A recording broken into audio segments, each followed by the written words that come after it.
Yay, it's working! I fixed it! Hooray! So, welcome to our podcast, which is currently undergoing a contest to name it because our current name sucks. Sucks big fat donkey balls. So, Josh keeps complaining and saying that we need to find something else. So, we're setting up a contest where you can win prizes if you come up with the name that we actually select. So, don't give us any shitty selections because we're not going to select that. Complaining, really? I don't think you could describe anything I've ever done in my life as complaining. Josh decided that he had to go get some tooth thing done today. And now to deal with the quote-unquote excruciating pain, he is drunk. And for that, I apologize. He is pissing me off tonight. Couple of things. So I figured now is the time to go on podcast so that he has something to distract him with. Oh, come off it, you silly woman. The real reason we're all cheery today is because we've got amazing news. Oh, right! Yeah. So I guess I'll tell? I don't know. I don't think you're fit to tell this news. Okay, Leave fine. it to me. You tell the important news that the woman, me, is not able to tell. Leave it to me, the man of the situation. No, just in general, you're not in the situation, really. Yeah, sure. Whatever. I'm not too picky. So, yeah. Great news. Michelle is taking that bold leap that so many, aspiring artists or whatever the hell you want to call yourself do. And she's put in... Leaping off the cliff. Off the cliff. She's put in her resignation at work. She's quitting and she's going to be working on writing full-time. With me. Full-time. Right into the pits of starving artistdom. Oh, you. She's so positive and upbeat. I can't wait to be working with her 24/7. 24/7. Yeah. All around the clock. So, this has been the big news that we've been kind of leading up to in our last podcast and probably the one before that too. But the deed is done. The resignation has been tendered. And it's going to be a thing starting October. But I can hear you speaking, I like Ayn Rand. I don't care about anybody else. Why would I give a fuck that Michelle's quitting her job? I hear you. And though I don't personally agree with your, ideology or your taste in books. Or people. I would say, no, don't worry. There's plenty in it for you, too.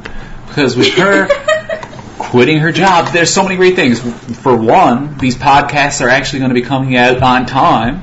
And possibly more often. Yeah. Depending on how shitty we are with scheduling. Yeah. We're thinking maybe once a week.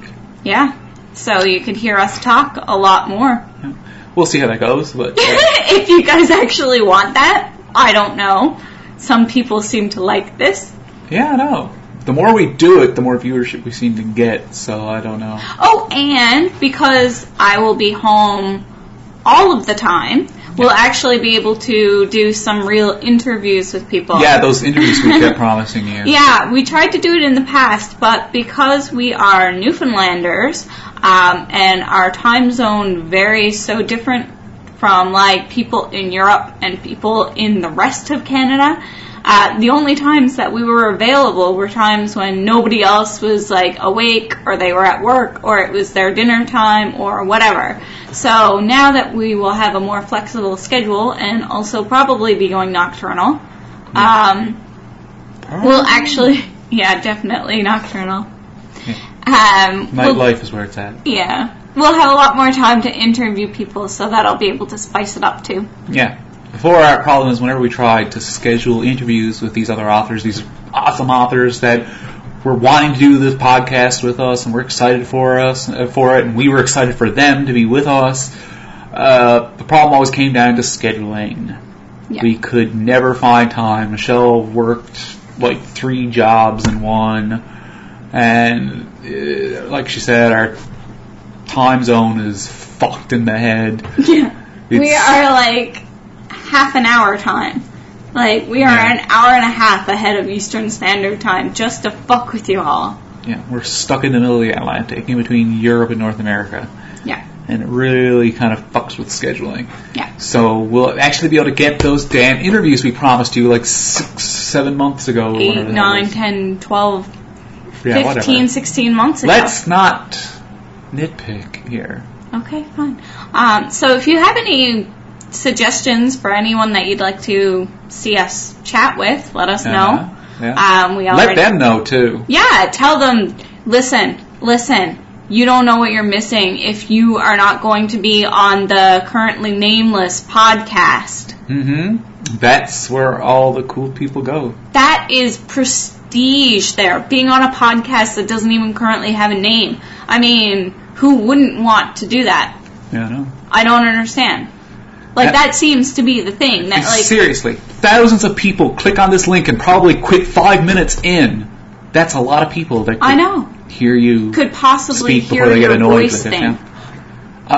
For the record, I don't know how long they listen. I just assume all those thousands of people click and immediately get annoyed with us and leave. I'm pretty sure we could tell on the analytics like how long people watch, but I don't really nitpick that much. I just kind of trust in the comments that are like, oh, you guys are awesome and funny.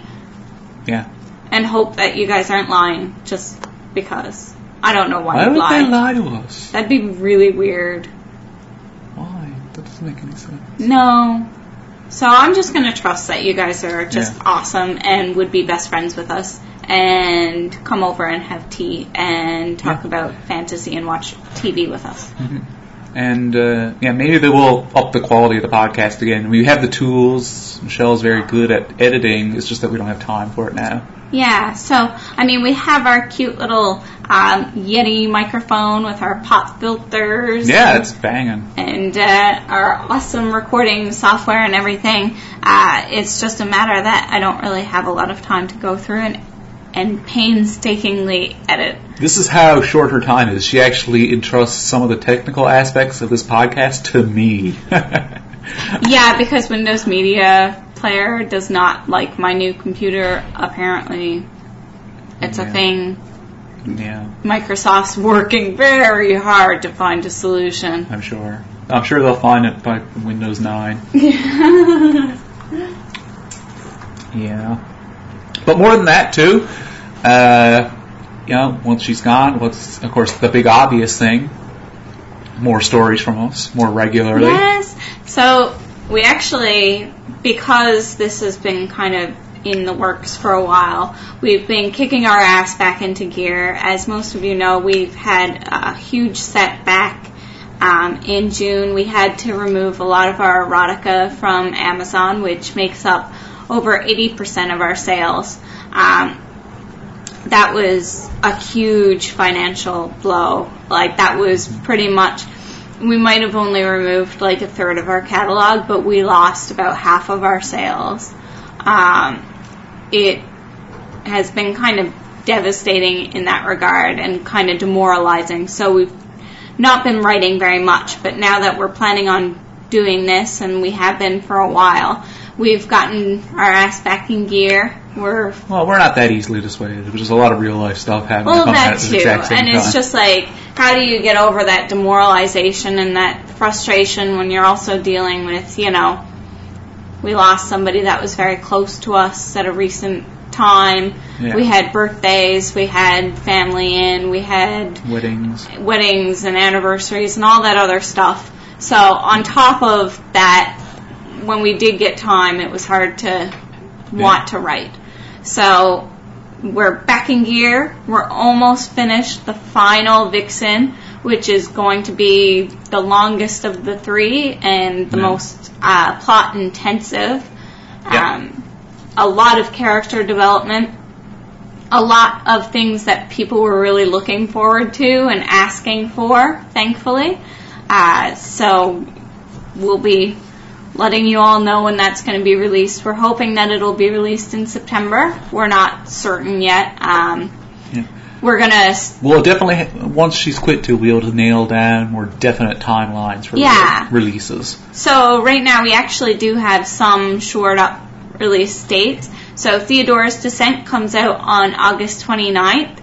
So as of this recording, it's only a couple of days away. We'll see how that goes.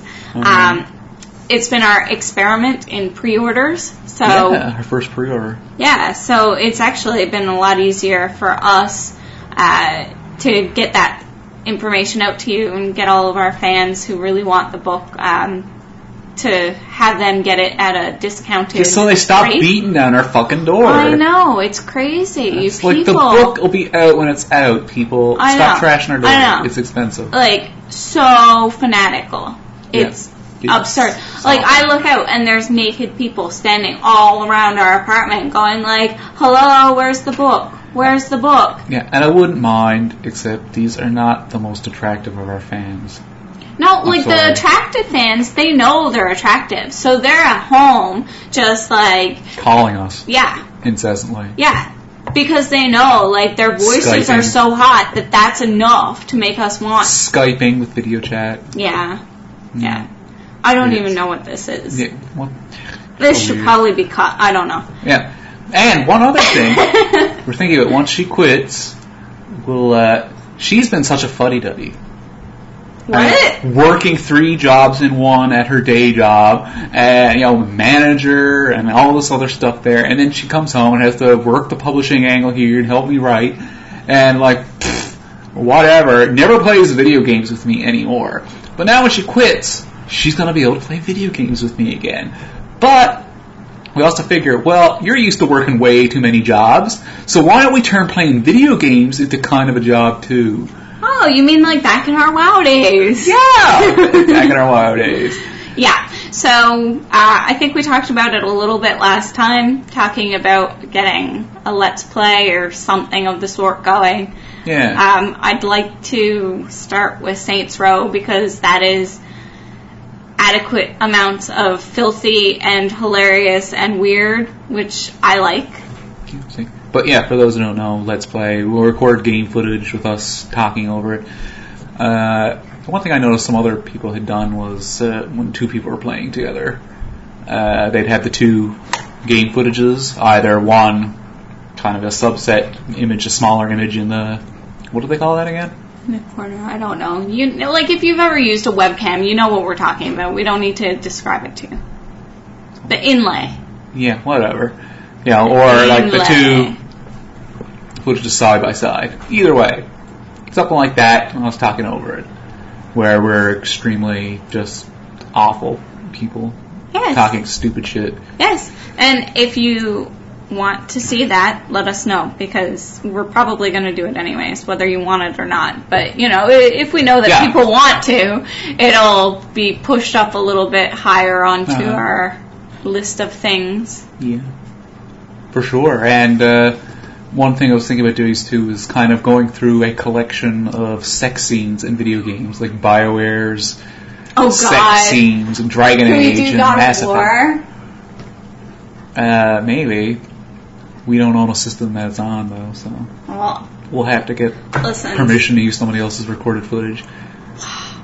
Somebody go play God of War and record footage of you having sex with someone. And then send it to us and tell us that we can use it. Yeah. There. Handled. We will discuss it. Thoroughly. Academically. So. Erotically. So what else we're doing with writing, which is still our main thing. That again. Like, really? You're the one that has to rein in my passions. It's not fair you doing this right now. Oh, I'm so sorry. Anyways, so after Theodora's Descent, we have also already planned for Corrupted Hearts to come out. So it's about 2 demons, very D&D style campaign, except with much sex. It actually started out as a D&D campaign for us. Yes, it started out as roleplay and then has been edited many, many times to make it into a story. that is... You know. So we've been working on this one for probably like 2-3 years. Yeah. Getting it all polished and ready, and it is so awesome, and I really want it to do very well because it is 2 characters that we are very passionate about, a story that we are very passionate about, and it is just really fun and long, very long. It is one of our longer works so far. So hopefully people who like a bit more plot and story and everything will really enjoy that. Initially, she was an Arinyes, or half Arinyes. Yeah. And like half like moon elf or whatever. Yes, half moon elf, Forgotten Realms. Yeah. Fitting. And he was half fiend. And half golden elf. What do you call them again? The half fiends? Came Beyond. Yeah. Camion. Yeah. Camion. Yeah. You know, like Nirvok. Yeah, Kanirvok. Who actually wasn't like technically a Camion because he was like half demon instead of half devil. That was the weird thing. Was like he was the Camion, but according to the rules, he wasn't technically a Camion at all. Yeah. The fuck? I don't know. D&D. Oh wow, that is probably the dorkiest thing I've ever like said in my life. Wow, yeah, you were such a D&D dork. Laugh at me with her, people. Laugh at me with her, people, is what you just said. Oh. Hoisted with my own. You really turned the tables on. I know.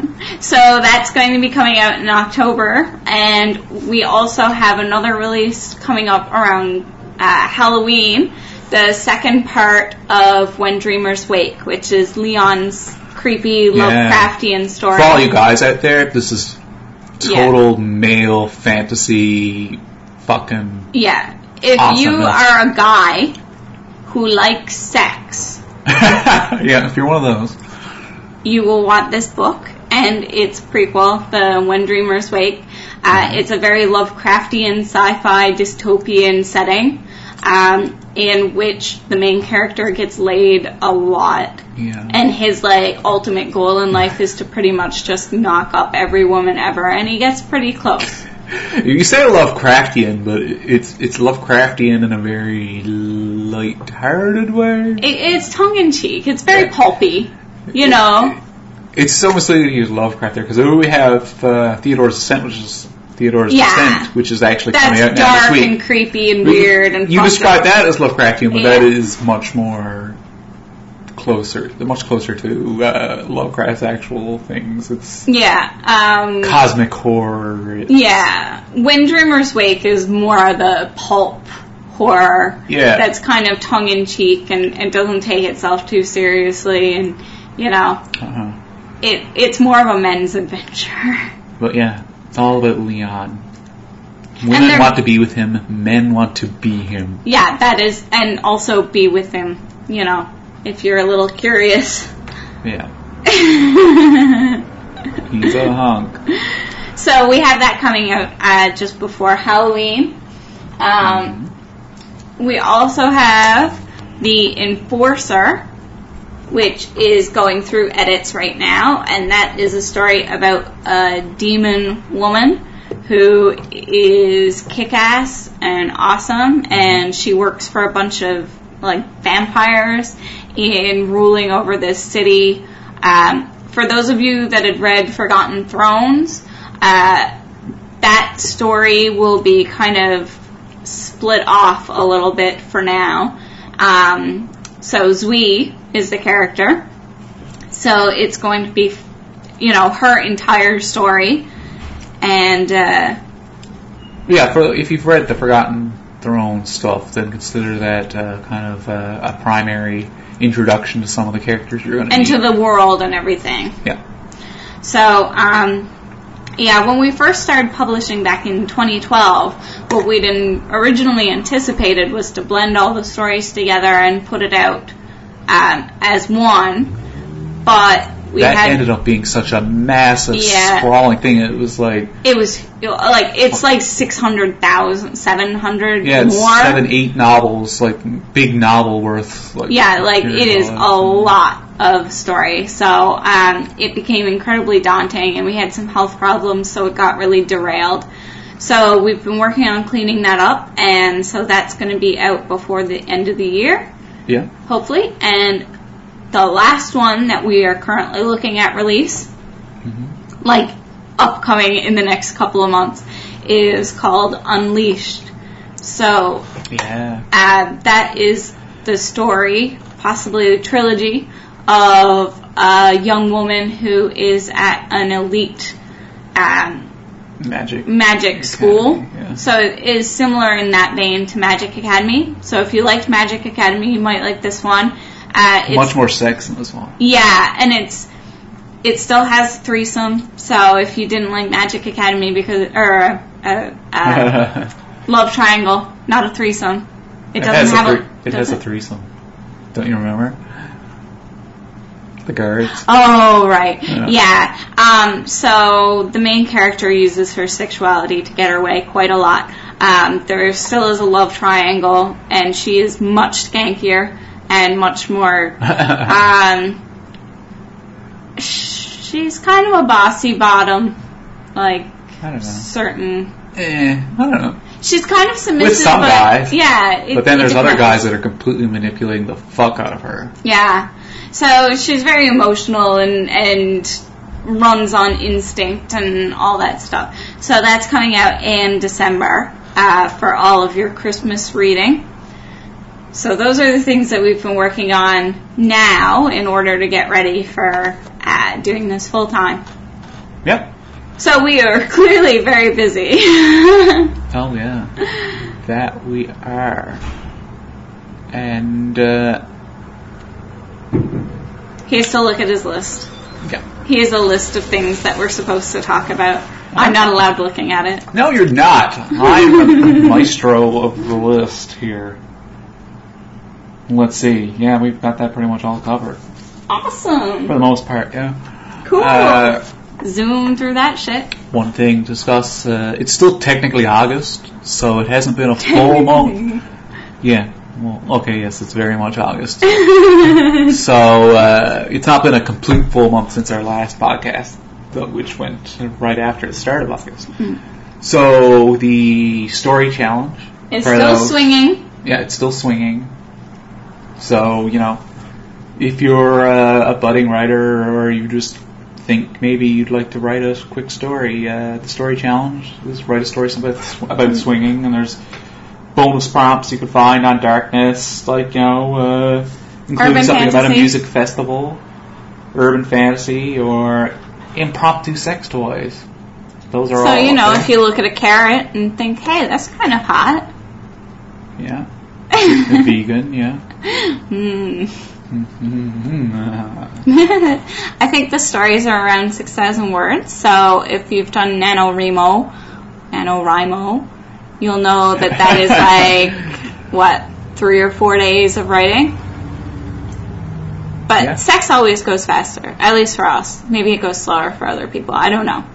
Yeah, depends on who you are. When we write sex scenes, we blow through whenever we... thousands of words. And the first bit of Magic Academy where there was no sex, the first half of that book probably took 6 times as long as the last half after we got to the sex. Yeah.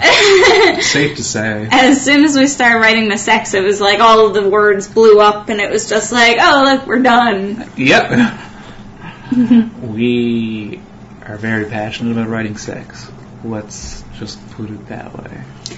And it's not really fair because, that is what we've always done. And I know that, some people don't really care for sex in their stories, and I've never been like that. I've always been the type of person who gets really... sex and everything. Yeah, I get really annoyed when it's okay, so you're gonna bore me for 6 pages about this stupid battle and how his sword glistens and blah blah blah, but you won't tell me about his sex and how his sword glistens and stuff? What's wrong with you? Did you like that I pulled that off? I'm not usually very good at pulling off jokes like that. I stutter. I get nervous that I'm going to fuck it up, and then it all goes awry. Yeah, but you're good at pulling me off. Ayo. Since it was a penis reference, you did it. Yeah, I can nail penis references. Nail penises, too. That was it. Okay. Yeah. So, yeah, if you want an excuse to write, as well on Darkness, we just unleashed the new self-promotion board. For artists, writers. People who do Let's Plays, people who blog, people who just try to do something to add to the world. If you want to promote yourself, feel free in that section. Everyone's allowed one thread. You know, the only stipulation is that you not use it to advertise things that are already on the site. So if you already have an art thread and that's all that you want to advertise is just, hey, look at my art thread here on Darkness, yeah, it's not going to be best for that. There's not going to be... Your art thread already kind of... Yeah, if somebody's there looking for art threads, they're going to be looking under the art section, not the self-promotion section. So it's not going to do you any good, and it's just going to get deleted. So don't do it. But feel free to promote anything else if you're trying to make money, especially if you're trying to make money off of, you know, dark fantasy erotica or video games or anything to do with that. Or if you just have like a really cool blog or something, feel free to post it. There's also a place for your social media.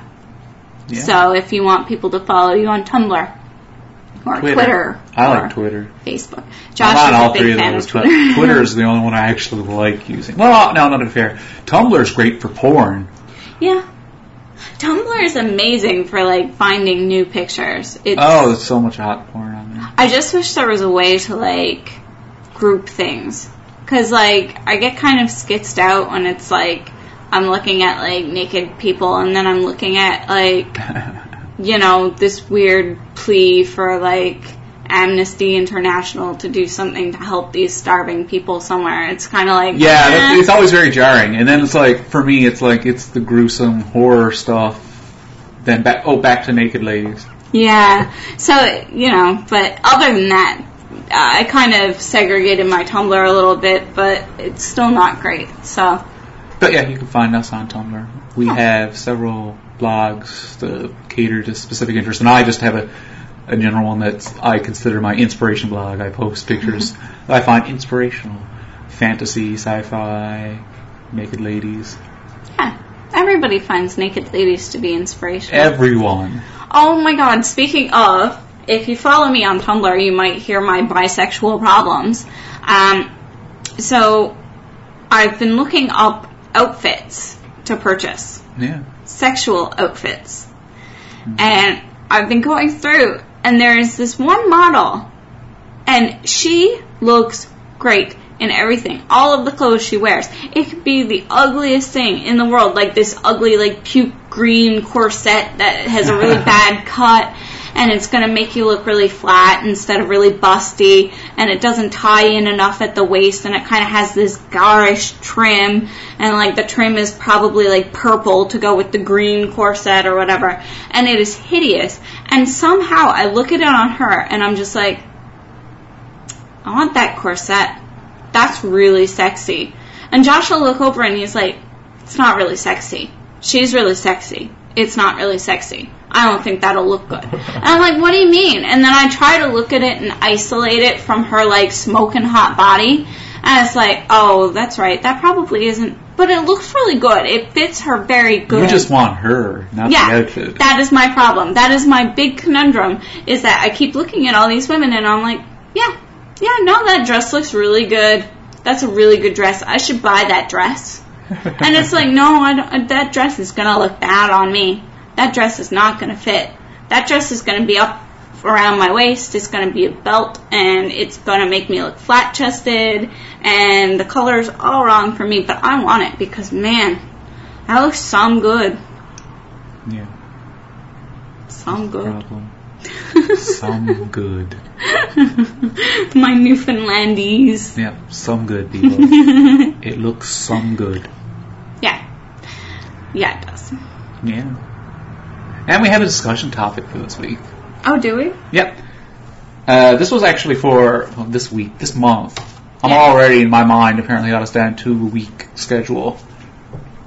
So what are we talking about, my love? This was for last month, but we never got to it, because last month we just wouldn't shut the fuck up about who knows what. I talked about the Royal Ontario Museum and our swinging thing that didn't happen. Yeah, you talked about WoW a lot. And World of Warcraft. I think that was the first half of the... World of Warcraft was the first half of the podcast. World of Warcraft was a big part of our life for like 6 years. And like it still is, because we run Darknest and everybody is still playing World of Warcraft. If they're not playing World of Warcraft, they're talking about how much better their new MMO is than World of Warcraft. Or talking about how much they wish they could go back to World of Warcraft. It's so annoying because like I feel the same. Like I totally feel the same. Like I don't even really want to play WoW anymore because I don't really have time to invest in getting to 90 and to like learn the game again. Because I mean it's a very intricate game.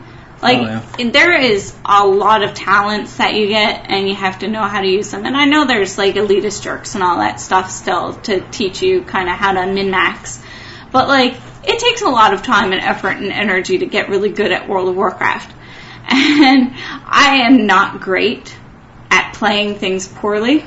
No, she's not. She needs to do everything superbly. Yeah, I gotta be the best. Especially with video games, because I have a real hang-up with being a woman and not being taken seriously in video games. So I don't want to do my gender a disservice by being shitty at video games. So, like, we play, like, Left 4 Dead, and I am super competitive. And she needs to top all those fucking things. Like, I get really upset if I don't have, like, the top headshots, the top accuracy, the top kills.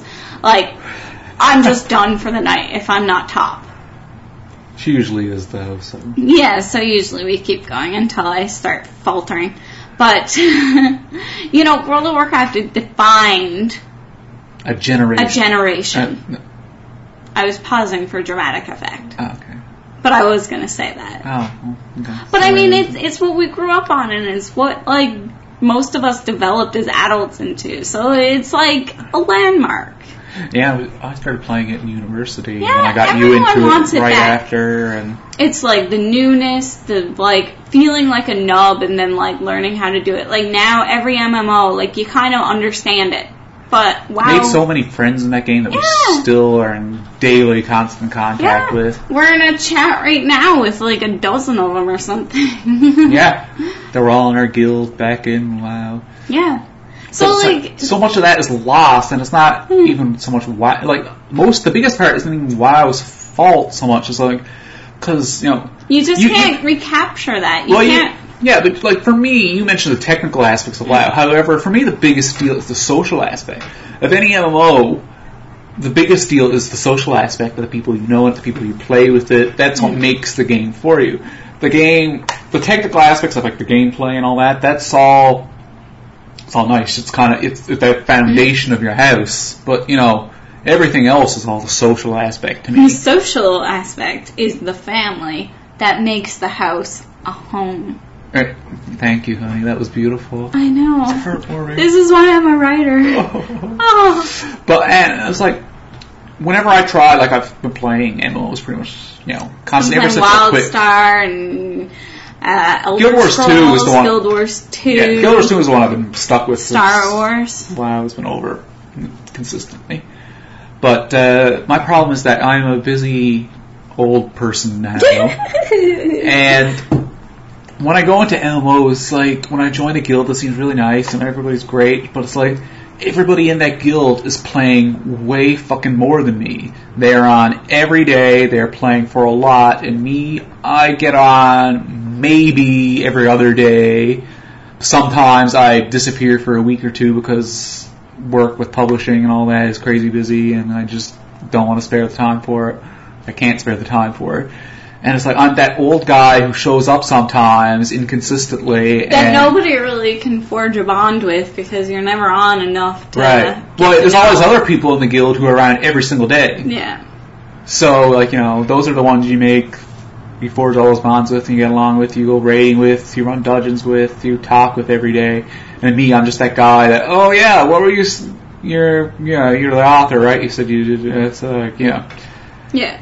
Well, I mean, like, when we ran a guild, we knew plenty of people like that, and it was always so much harder for them to make friends, because, I mean, it's like in real life. If you don't see people often enough, you just can't forge those bonds. Anyways, we're getting back on World of Warcraft again, when we should be talking about... Drum roll. Great ideas done badly. Ah. But I guess it's a funny way of phrasing it, because for me, it was more like terrible art that inspires good ideas. Because I thought back to a lot of the stories I come up with, the inspiration for that came from really bad things. Like either there's like stupid songs that inspired like a story that was like completely contrary to the theme. Like I remember it was like go on to take the money and run, ended up inspiring a story we wrote. Yeah, about two of our WoW characters. Yeah. Again. Yes. Wow. Thanks for redirecting the story back there again, Michelle. You were just got on top of it. Woo. And then it's not actually a bad song. I like the song. Oh yeah, it's a great song. But, you know, the tone of the song and the story were completely different, and it's very bizarre. But one thing that stuck out to my mind was, if you're a Mystery Science Theater 3000 fan, you should know it. Oh God, yes. He's obsessed with this one. The Creeping Terror. He loves it. I love The Creeping Terror. It's so fucking awful. If you haven't seen it, you've got to see it. Yeah, please do. Please see the Mystery Science Theater 3000 version. Yeah. MST3K. Their commentary over it's hilarious. But it's an abysmally done movie. It's black and white, but there's almost no lines of dialogue in the movie. I don't know what it was. I can't imagine it was a planned thing from the start.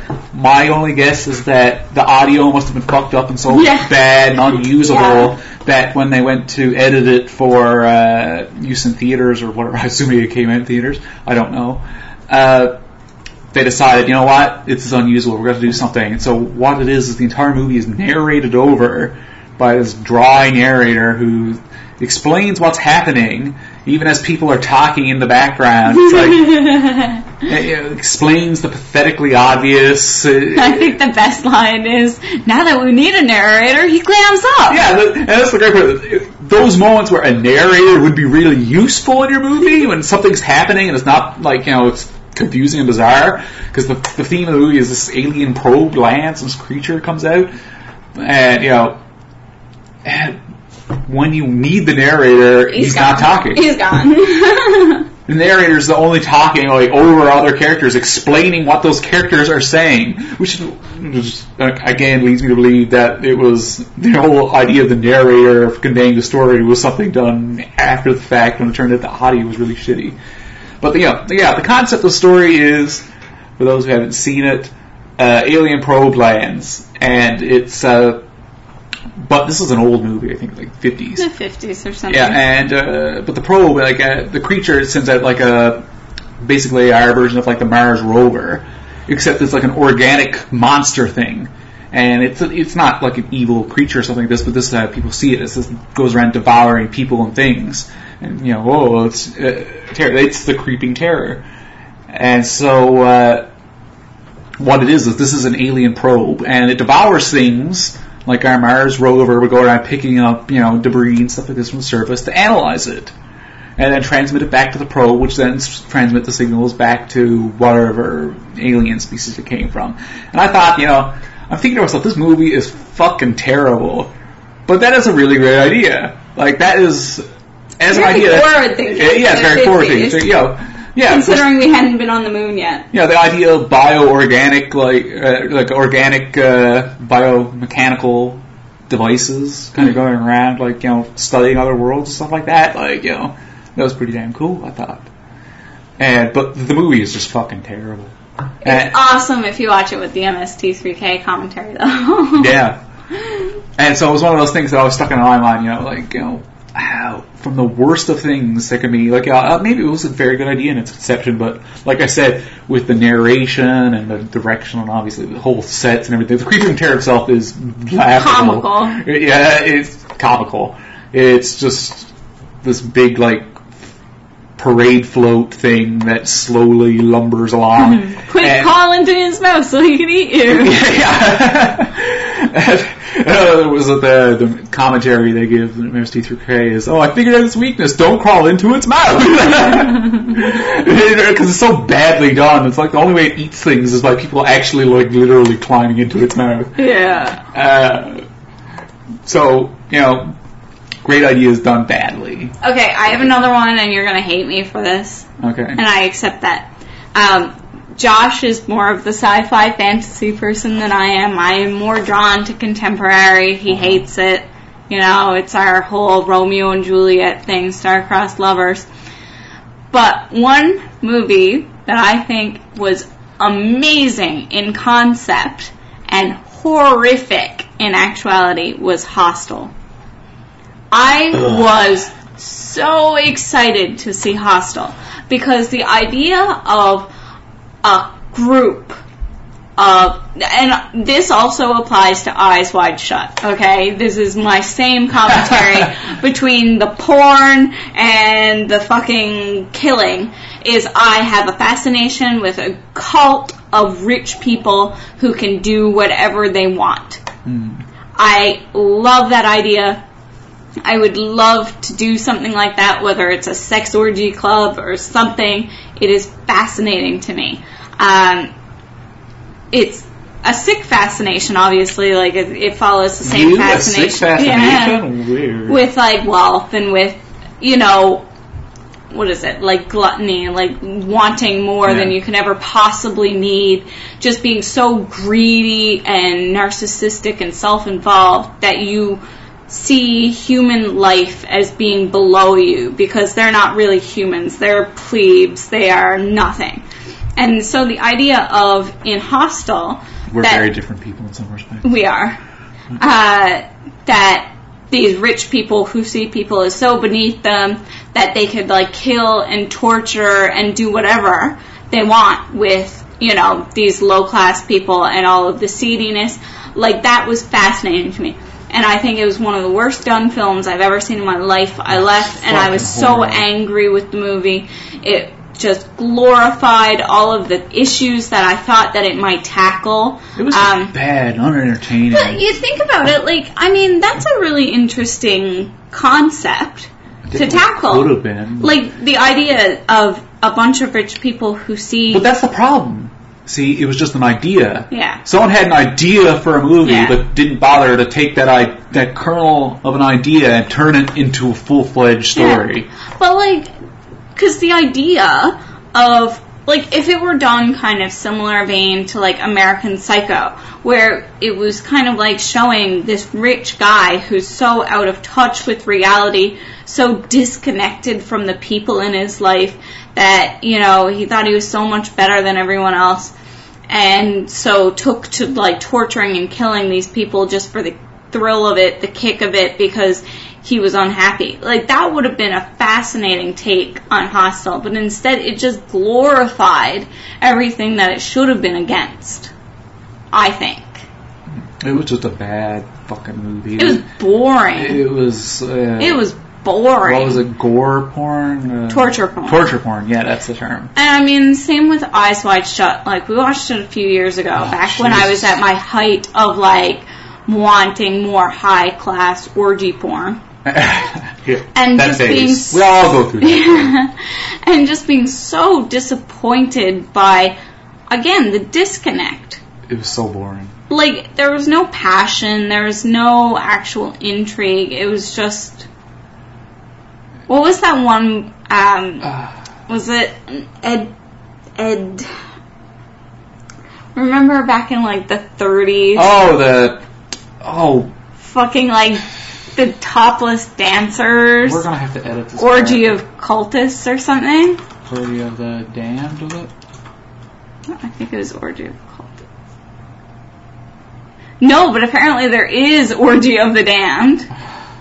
I think it was Orgy of cultists. I don't think that was it. Ed Wood. Ed Wood. Ed Wood. How did we not get that right away? Ed Wood. Everybody knows Ed Wood. Yeah. So he did this movie. I can't remember the title of it, and Josh has given up looking it up.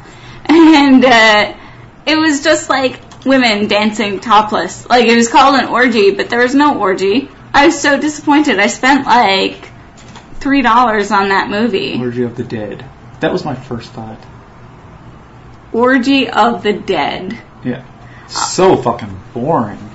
1965 film. I was like 3 decades off. Oh, it was just like an endless string of women who would just come out and very kind of lazily, crappily dance and maybe take off their top. Yeah. Another great idea gone bad. That could have been a great vampire erotica film. Oh, fuck, it was terrible. For me, a recent one. We're going back to sci-fi fantasy, I bet. You know what? I just want to spite you now. Yeah? Yeah. I'm gonna switch it up. I'm not gonna name the one you think I'm gonna name. Okay, what are you gonna name? I'm gonna go to the world of literature. Oh. Yeah. Oh. Kushiel's Dart. Oh. For anybody who knows. Oh God, please don't send us hate mail for this. I know it's really popular. I tried reading it on recommendation from a friend whom I respected the opinion of before I read this. Don't tell her that. That's a joke. Oh, so pretentious and boring. Purple prose. People toss around that term a lot, purple prose. But this was, I only read the first book, and I don't even think I could finish it. I got most of the way through it. It was a long-ass, boring fucking book.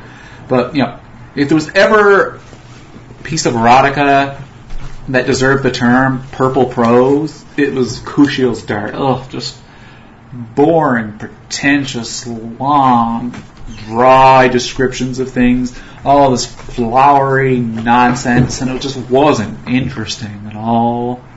I never read it, so I can't comment. It was a very good idea in concept about this like young girl being recruited off the streets, as I recall, by this aspiring kind of like nobleman who was like an assassin, I think, you know, to be this well-trained courtesan, and basically it was all of this fantasy realm supposedly, but it was just France. It was France. Like even the map, it was just France. So it's just France, but with some fantasy elements, I guess. I don't know. I didn't get far enough into it to really discover any of the fantasy elements. It was just France, except with way more emphasis on sex, and where Jesus Christ was some guy who went around having orgies with women, and he apparently traveled across France at some point in this version. That was about the only differences I could discern from it. But it was to be fair, we don't know that's a difference. Yeah. True. Jesus was quite the hippie, hanging around with prostitutes and stuff, by all accounts. Yeah. So. Yeah. At least so taught me the Jesus Christ Superstar movie, which is all of my basis. Musical? The Christian faith. Yeah. Yeah, that was our education in Christianity. Yeah. Well, no, that and the religion class, quote unquote religion.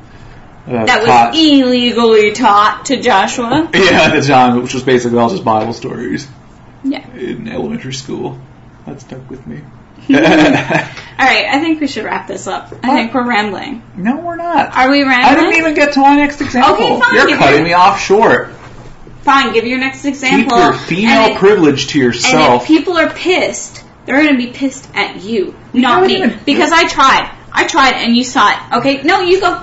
No. Just talk. You don't get the right to make fun of me for rambling when you went on that huge-ass spiel about raid-baiting and WoW at the very beginning of the last People podcast. are here to talk about us playing WoW like 5 years ago. That's why people are listening. Okay. I'm giving the listeners what they want. Oh, yeah, well, I guess that's what the podcast name should be, huh? I'm giving the readers what they want. You're not readers. You might be readers. I don't know. Boring WoW tales from 5 years ago. That should be the podcast name. Living off my former glory. Yeah. Hole. No. But that brings us to another point, too, though. We have a contest going on right now to name this podcast, because the current name sucks balls. I think I said that at the beginning. Did you? Yeah. But still, I mean, you're going to get, like, a paperback book signed by us. It'll probably say something silly in it. Or naughty if you wanted to. Yeah, you can... I mean, we'll say whatever. We're perverts. I wasn't going to say perverts. I was basically going to say illicit workers for money. That's a weird way of saying it. Anyways, what was your last example? Oh yeah, last example of good ideas done badly. It was very contemporary. The movie Lucy in theaters this summer. And actually it wasn't... Okay, disclaimer, the movie itself wasn't that bad. The movie was pretty good. It was entertaining. Yeah. And I like Scarlett Johansson, and I don't... It's one and of I like those seeing things. her kick ass. Yeah. I like when movies... I mean, firstly, this one barely passed the Bechdel test. But I love movies that have a female character that make up more than, like, 5 minutes of the movie. And I like it even more when they're pretty kick-ass and awesome and sexy. But yeah, the whole movie had this grounding in science, supposedly, and it was like, of course, there's the big obvious flaw that it relied very heavily on the whole myth, and I'm not by far the first person pointed out that, you know... It has a Wikipedia page. Yeah, the whole idea that you only use 1/10 of your brain or whatever, and if we could only use more, and that's nonsense. We use all of our brains, even when we're sleeping, our brains are completely active. The only time your brain wouldn't be active is if part of it was actually dead, brain damage. Mm. Otherwise, at all times, your brain is active to some degree. But yeah, I don't know. There was a lot of issues with that. I thought that could have been done way better. Especially, it had such a great message. It was such a pro-science message about how knowledge and being open to discovery and to new ideas is the way forward. That knowledge is never bad. And I think that's the problem, is when you're relying on a very pro-science message and at the same time spewing this, myth as the scientific basis of your movie, it kind of is problematic. And, the whole concept of the movie, if you haven't seen it, is that this woman, through a string of incidences, gets injected with this big overdose of, like, this new drug that basically bestows upon her superpowers. It unlocks her potential. It gives her superpowers. Let's just leave it at that. And, I thought that the concept of that I thought was very cool. It reminds me of, if you've read it, like, Dune, the Bene Gesserit. Yes. Because the whole concept of the Bene Gesserit in Dune is that they're these women, these highly disciplined women, who, if they dare to try to become, matrons of their organization, they ingest the poison. On Dune, it's the waters of life, this poison from the sandworms, and it'll kill you. However, if you are very capable and you're one of these Bene Gesserit who is very disciplined, you can look inside yourself as the poison is like killing you off, and you can take control of your inner workings or your body to break down the poison and turn it into something healthy instead, and it kind of unlocks this latent ability within you. Modib, by the way, was a total Gary Sue in that he had this power that only women had before. Yeah. Okay, one thought at a time here. We're already bad enough for segueing to the concept. I'm just saying. Yeah. So, and it was such a great thing where they unlock this ability to look back into genetic memory, back into the lines of all the women before them, back down through history, and they're able to control their biology. They could theoretically, if they wished, keep altering their biology so that they could live forever, but they don't, because they're also bestowed with enough knowledge and wisdom through this process to realize that if they were to make themselves live forever, then everybody would be livid about it and want to know their secret so they could live forever too, and that it would end up in the destruction of their order. So they allow themselves to die after a lengthy life cycle. But I thought that was very cool. And there's the whole series that follows focuses more on them, right? Yeah. What one was it? The sister. Hood or something. Yeah, I'm reading it right now. Actually. Yeah. Though my copy of it was kind of crappy. But yeah, I thought that was a similar idea done much, much better. Well, because it kind of removed the premise, right? The whole false science, the myth of it. Yeah. I mean, it's hard to take something seriously when it's like, well, you didn't even get the basic science right, so why would I feel compelled about the rest of the science? Yeah, there's something about being true to your theme as well. And like, where the theme of this movie was, and it's a very blatant theme. This is not us reading into things very much. If you haven't seen it, I mean, the end of the movie just comes right in and says it. That science, knowledge cannot be bad. That just knowledge is the one true good. And but when you take that theme, that message, but you pair it with some very bad, shoddy science, it's like you're undermining your own message there. And I know a lot of people brush it off, said, "Oh yeah, it's just a stick for the story," but it wasn't a necessary thing. You could have conveyed the same message, like. I think one reviewer, Movie Bob, we love Movie Bob. He's great. He's all right. He's great. But like you said, it worked well because it paired with this whole theme. Like throughout the movie, it was like each time she kind of scaled up from the base human 10% brain usage to or whatever it was to like 20%, 30%, and then got new powers each time. She went up. It kind of made this good hitters for the movie, like boom, 50%, boom, 80%, they give you some idea. I mean, that same message could have been conveyed through another means, like, boom, 200%. She has 200% of normal human brain capacity through some other means. Or, it could have just been the show, don't tell. Yeah. Any number of ways you could have done it. That would have been... I just wanted to sound really pretentious. Yeah, you did that. Thank you. Yeah. Well done. Thanks. So, yeah. Great ideas done badly.